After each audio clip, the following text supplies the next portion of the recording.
Teori kuantum dan efek fotolistrik. Teori kuantum Planck.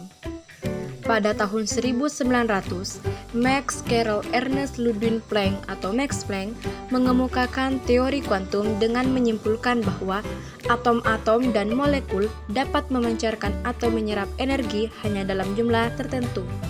Jumlah atau paket energi terkecil yang dapat dipancarkan atau diserap oleh atom atau molekul dalam bentuk radiasi elektromagnetik disebut kuantum. Planck menyatakan bahwa energi foton atau kuantum berbanding lurus dengan frekuensi cahaya. Menurut Max Carroll Ernest Ludwig Planck, cahaya adalah partikel merambat secara diskrit dalam jumlah paket tertentu yang disebut kuanta dalam bentuk jamak dari kuantum. Paket-paket cahaya atau energi yang dihasilkan disebut foton. Jika cahaya yang merambat pada teori pergeseran Wing yaitu cahaya lurus, maka cahaya yang merambat pada teori kuantum yaitu cahaya putus-putus seperti pada gambar. Adapun rumus matematik teori kuantum yaitu E sama dengan N kali H kali F atau E sama dengan N kali H C per lambda, dengan E adalah energi foton, N adalah bilangan kuantum, F adalah frekuensi getaran, lambda adalah panjang gelombang cahaya, C adalah kecepatan cahaya, H adalah konstanta ketetapan Planck yaitu 6,63 kali 10 pangkat minus 34. Contoh soal, jika ketetapan Planck 6,6 kali 10 berpangkat minus 34 joule second, kecepatan cahaya 3 kali 10 berpangkat 8 meter per second, dan panjang gelombang cahaya yaitu 6000 Armstrong, maka energi foton itu adalah. Pembahasan dari soal diketahui H sama dengan 6,6 kali 10 berpangkat minus 34, C sama dengan 3 kali 10 berpangkat 8, lambda yaitu 6000 Armstrong atau 6000 kali 10 berpangkat minus 10, karena 1 Armstrong sama dengan 10 berpangkat minus 10.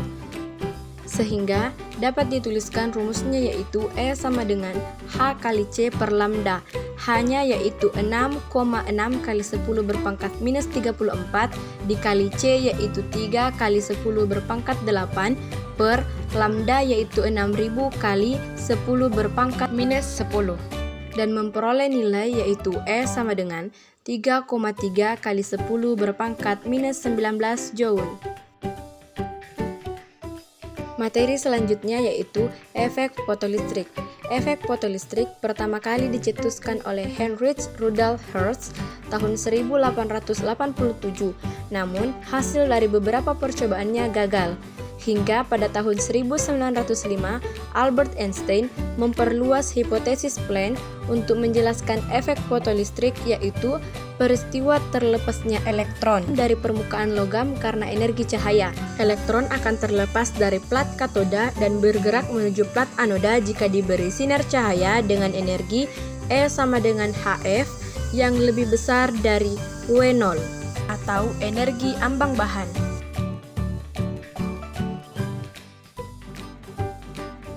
Sebuah tabung kaca yang di dalamnya dapat dikatakan sebagai hampa udara, kita sebut dengan tabung hampa udara. Di sebelah kiri tabung terdapat elektron yang terhubung dengan kutub negatif sumber tegangan DC yang dikenal sebagai katoda. Sedangkan di sebelah kanan tabung terdapat elektron yang terhubung dengan kutub positif tegangan DC yang dikenal sebagai anoda. Di sisi atas, pada corong yang mengarah pada katoda, terdapat sumber cahaya. Komponen lain yang paling penting adalah sumber tegangan DC untuk memberikan beda potensial antara kedua elektron tersebut, dan amperemeter untuk mengukur arus listrik. Ketika sumber tegangan DC diaktifkan, layar amperemeter menunjukkan angka 0, artinya tidak terdapat arus listrik yang mengalir melalui amperemeter. Jika sumber cahaya dinyalakan, angka 0 pada layar amperemeter berubah menjadi angka tertentu. Ini artinya arus listrik telah mengalir pada rangkaian meskipun nilainya sangat kecil. Bagaimana hal ini bisa terjadi? Berikut adalah konsep yang akan menjelaskan fenomena ini. Pada permukaan logam, terdapat beberapa atom yang tersusun secara rapat, di dalamnya tersimpan elektron bebas secara acak. Cahaya yang mengandung energi tertentu pada suatu kesempatan akan menyentuh elektron ini, memberikan semua energinya pada elektron, menyebabkan elektron memiliki energi melebihi energinya saat ini. Elektron dapat terbebas dari awan elektron pada permukaan logam. Jika dikaitkan dengan rangkaian sebelumnya, ketika sumber tegangan DC diaktifkan, potensi katoda akan terhubung muatan negatif atau elektron, sedangkan pada sisi anoda terhubung muatan positif. Karena beda tegangan pada kedua elektron ini tidak terlalu besar, elektron pada katoda masih berada di sana, tidak bisa melepaskan diri dari awan elektron, sehingga layar di amperemeter menunjukkan angka 0.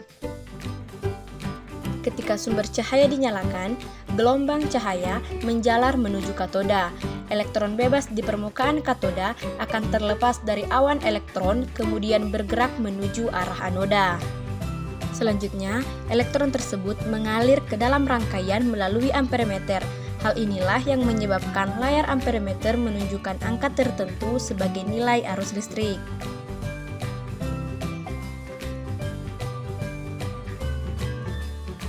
Syarat terjadinya efek fotolistrik yaitu 1. Panjang gelombang ambang sinar lebih besar dari panjang gelombang bahan. 2. Frekuensi sinar lebih besar dari frekuensi ambang bahan. 3. Energi foton sinar lebih besar dari energi ambang bahan. Adapun energi kinetik maksimum elektron yang keluar adalah EK sama dengan 1/2 dikali M dikali V per pangkat 2 atau E kali V0 dengan EK sama dengan energi kinetik elektron foton, M sama dengan massa elektron, V sama dengan kecepatan elektron, E sama dengan muatan elektron, dan V0 sama dengan potensial henti. Hubungan antara energi foton, energi ambang, energi kinetik elektron dinyatakan dengan E sama dengan W0 ditambah EK atau EK sama dengan E dikurang W0, sehingga EK sama dengan H kali F kali HF0 atau EK sama dengan H dikali F kurang F0. Contoh soal, sebuah keping logam yang mempunyai energi ambang 2 elektron volt disinari dengan cahaya monokromatik panjang gelombang 6000 Armstrong hingga elektron meninggalkan permukaan logam jika H sama dengan 6,6 kali 10 berpangkat minus 34 joule second dan kecepatan cahaya yaitu 3 kali 10 berpangkat 8 meter second. Maka energi kinetik elektron yang lepas adalah, dari soal diketahui W0 sama dengan 2 EV yaitu 2 dikali 1,6 dikali 10 berpangkat minus 19 sama dengan 3,2 dikali 10 berpangkat minus 19. Panjang gelombang yaitu 6000 Armstrong atau 6000 kali 10 berpangkat minus 10 atau 6 kali 10 berpangkat minus 7 meter. H yaitu 6,6 kali 10 berpangkat minus 34 dan C yaitu 3 kali 10 berpangkat 8. Ditanyakan adalah EK sama dengan jawaban hubungan energi cahaya yang disinarkan E, energi ambang bahan W0, dan energi kinetik elektron yang lepas atau EK adalah sebagai berikut. E sama dengan W0 ditambah EK. Disederhanakan menjadi HF sama dengan W0 dikali EK. Kemudian H kali C per lambda sama dengan W0 dikali EK. Maka H kali C per lambda sama dengan W0 ditambah EK. hanya yaitu 6,6 dikali 10 berpangkat minus 34 dikali C yaitu 3 kali 10 berpangkat 8 dibagi lambda yaitu 6 kali 10 berpangkat minus 7 sama dengan W0 yaitu 3,2 dikali 10 berpangkat minus 19 ditambah EK. Kemudian hasil dari perkalian H kali C per lambda yaitu 3,3 kali 10 berpangkat minus 19 sama dengan 3,2 dikali 10 berpangkat minus 19 ditambah EK. Kemudian dipindah ruaskan EK sama dengan 3,3 kali 10 berpangkat minus 19 dikurang 3,2 dikali 10 berpangkat minus 19 menjadi EK sama dengan 0,1 dikali 10 berpangkat minus 19 Joule. Itulah penjelasan tentang materi teori kuantum Planck dan efek fotolistrik.